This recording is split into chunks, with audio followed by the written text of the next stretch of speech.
بہاول نگر سے غلام سرور صاحب نے سوال کیا ہے کہ ایک شخص مثلا 100 من گندم کسی کے پاس رکھواتا ہے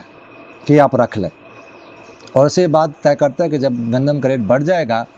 تو صورت میں پھر کچھ دنوں بعد ہم جو ہے نا مجھے وہ ریٹ دے دینا، آپ گندم لے لینا۔ ایک صورت یہ ہے۔ دوسری صورت یہ ہے کہ اس کو کہتا ہے، یہ شخص جو رکھواتا ہے اس کے پاس گندم، کہ مثلا آج اگر 2100 من ہے گندم، اگر کچھ دن بعد ریٹ بڑھ جائے تو آپ مجھے پھر جو ریٹ بڑھا ہے مثلا 2500 کو ہو جائے تو 400 اضافی حساب سے آپ مجھے پیسے دیں گے، اگر کم ہو جائے تو آپ مجھے 2100 ہی دیں گے، اس سے کم نہیں دیں گے۔ اس کا کیا حکم؟ لیکن جو پہلی صورت ہے نا، تو اس نے کہا ابھی گندم رکھوائی، اس نے کہا جب ریٹ بڑھ جائے گا تو پھر کیا کریں گے، آپ سے سودا کریں گے۔ تو ابھی تو سودا ہوا نہیں، ایک گندم اس کے پاس امانت رکھی ہوئی ہے، ابھی سودا ہوا نہیں، اس کے پاس چونکہ امانت ہے تو اس کو استعمال بھی نہیں کر سکتا، وہ اس کی ملکیت میں آئی نہیں ہے جس نے گندم اپنے پاس رکھی ہے۔ جب سودا ہوگا کچھ دن بعد،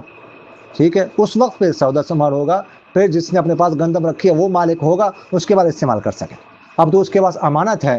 تو وہ اس کی ملکیت نہیں ہے، اس کی ملکیت نہیں ہے جس نے رکھی ہے، اور جس نے رکھوائی ہے اس کی ملکیت ہے، وہی اس میں تصرف کر سکتا ہے، وہ اس سے واپس لے کسی اور کو بیچے، سب کچھ کر سکتا ہے۔ تو جو دوسرا بندہ جس نے اپنے پاس رکھی ہے وہ اس میں کچھ بھی تصرف نہیں کر سکتا، وہ صرف امین ہے اور اس کے پاس امانت ہے۔ اور جو دوسری صورت ہے تو اس صورت میں اور سودا تو ہوا ہی نہیں، اور اس طرح سودا کرنا درست ہی نہیں ہے، اب پتہ نہیں ریٹ کون سا ہے، اس لیے یہ اس طرح جو ہے طے کرنا یہ جائز نہیں ہے۔ ابھی اس کے پاس کہے کہ آپ کے پاس یہ امانت ہے،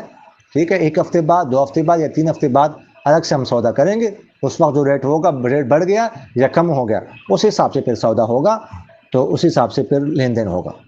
ابھی کچھ اس طرح سودا کرنا ہی جائز نہیں، کچھ نہیں ہو، اب اس کے پاس صرف امانت رکھی ہوئی ہے، جس نے اپنے پاس رکھی امانت ہے، اس کا مالک نہیں ہے، اصل مالک یہ ہے جس نے رکھوائی ہے،